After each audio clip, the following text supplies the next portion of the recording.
Good afternoon, gentlemen. Good afternoon. And ladies. All right. The reason I've called you come in before I decide to issue a writ as to I need to hear argument as to since this case has been going on for a while. I assume it's the same case. No, correct, Mr. Mandel? No, it's a new case. Your Honor, this is Sam Zeskind of White Sororita, also for the city of Homestead. This is a different case than we were previously before you on. How come why am I so confused in that respect? This is another public records case. This matter was originally before Judge Diaz. The city had moved to dismiss. Judge Diaz granted it, and after plaintiff amended, he also moved to disqualify Judge Diaz, who then entered an order of recusal, and the matter got transferred to Your Honor. Okay.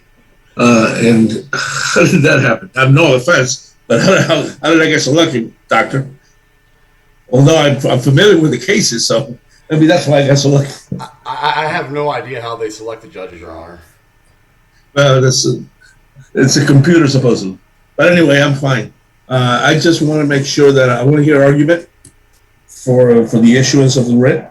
And let me see if we can shortcut this. Is there an objection? Well, Your Honor, I think that the question really boils down to whether or not the petition on its face is facially sufficient to state a claim. The city's position is that it's not. The city's position is that on the face of the complaint, it's clear that plaintiff's claims are barred by collateral estoppel. That's the basis of the city's pending motion to dismiss, and that it's apparent on the face of the complaint that these are the very same issues and arguments already raised and ruled on by Judge Riebel, and then decided by the third DCA in favor of the city. The same application of the same exemption to the very same document, Your Honor. Well, shouldn't that be brought forth on the order to show cause your response?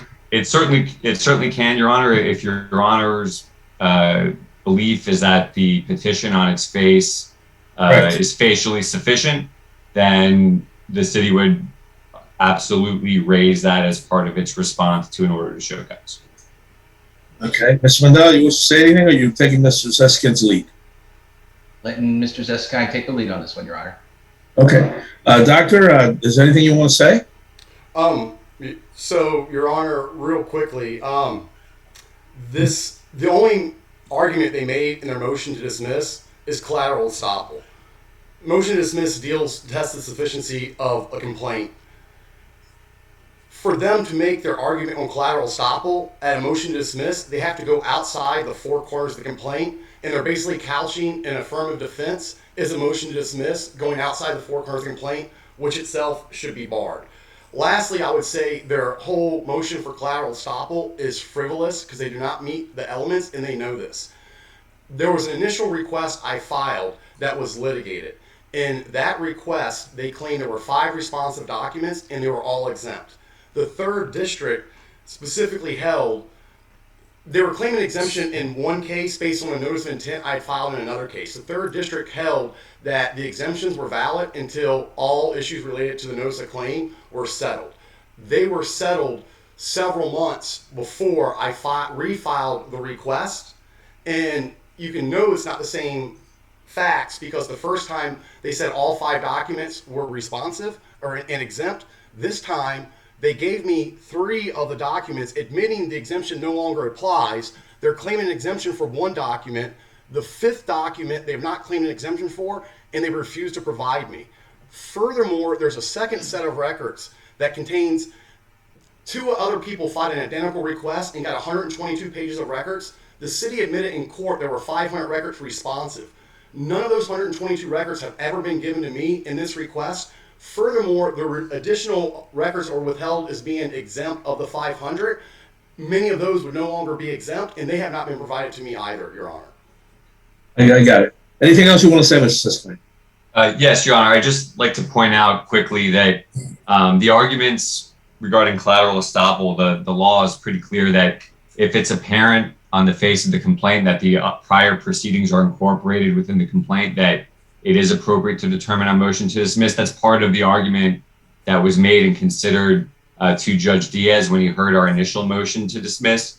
And Your Honor, I'd just like to point out that on the transcript of that prior hearing, Judge Diaz's ruling, beginning on page 10, when addressing on line 22, when addressing the city's motion to dismiss, Judge Diaz stated, "I find that upon review of your complaint," and this is him addressing plaintiff, "the motion that has been filed, you failed to state a cause of action for injunctive relief, declaratory relief, and most certainly, you have failed to state a cause of action for the extraordinary writ you are seeking against the city."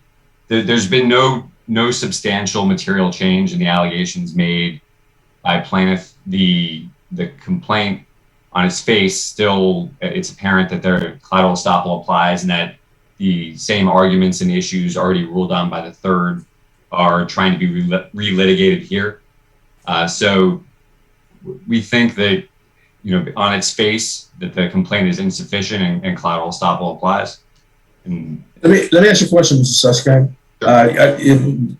Doctor has 3 counts, one for mandamus, one for deck action, and the other one for injunctive relief.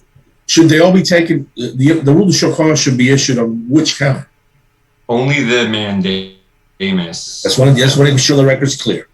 Okay, so this is what I'm going to do. I believe his count 1 is sufficient to issue the rule to show cause, which you have 20 days to respond. As far as count 2 and count 3, that the motion to dismiss will be heard separately on that. At another hearing where you can give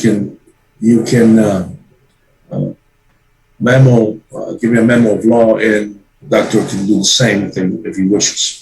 So I don't want to commingle them all. I think it's not fair for the doctor to do so.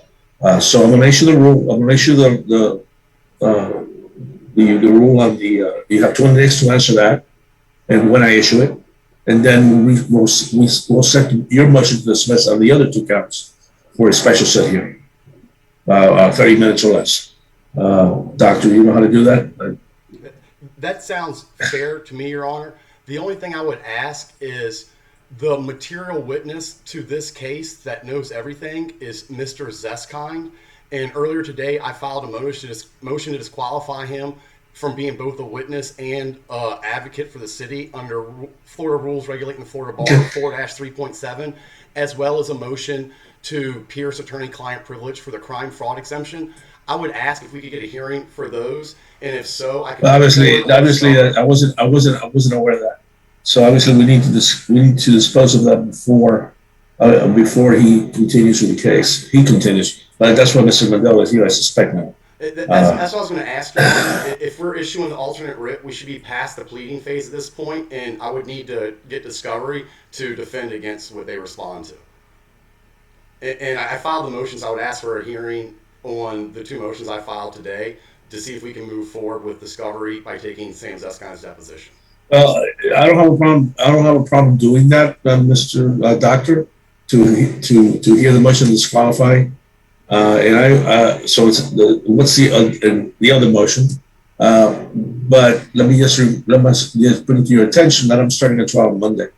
That means I'm gonna have to work in those hearings in the process. I understand, Your Honor. The only way I would ask that we give this as much priority as possible, but I don't want to stress you, and I'm not going to demand an immediate hearing. I'll just request that I get discovery before I have to respond to, or we go forward for the hearing on mandamus or the hearing on counts 2 and 3. Okay, but they get a chance to respond to the mandamus, and then we'll go from there. Then we'll address your issues before that, but before we have a full hearing on it. Absolutely. I appreciate that. Okay. Honor. So, Mr. Zeskind and Mr. Mandela, you've got my ruling. Yes, Your Honor. Okay, gentlemen and ladies, a pleasure to see you again. I guess it's one of those things that follows me around, which is okay. Your Honor, do we need to file an order, or do they just have 20 days from today to respond? Well, no, I'll file the I'll send you the order, unless you want to waive that and then you just send me an order saying you have the 20 days. Your Honor, I prefer that Your Honor Okay. issue the. That's fine. That's the proper way to do it. That's fine. And then while I need to serve them the order, Your Honor, or they consider it served through the electronic service? No, we've had a hearing. I'm sure you'll be okay with the service of over electronic. Yes, Your Honor. Okay. That's All all right. I have, Your Honor. Thank you very much. Anything else? All right, I'll let you, Mr. Doctor, and I don't know if Mr. Mandel is going to take over for the motion. I need you all to, at some point in the next 5 days, contact my office and let's set a date for the disqualification and the other issue. And then we can deal with the motion to dismiss at a later time. I'm sorry, you want me to confer with them and we'll meet by Zoom or actually Well- come presently to your office? No, we'll meet by Zoom, Okay. for the hearing. Okay. Okay? All right, thank you very much. Have a Thank you good so day. much, Your Honor. Have a great May Thank 4th. you, Your Honor. Thank you, Judge. 5th, Cinco de Mayo. I'm not there yet. Have a great one. Thank you again.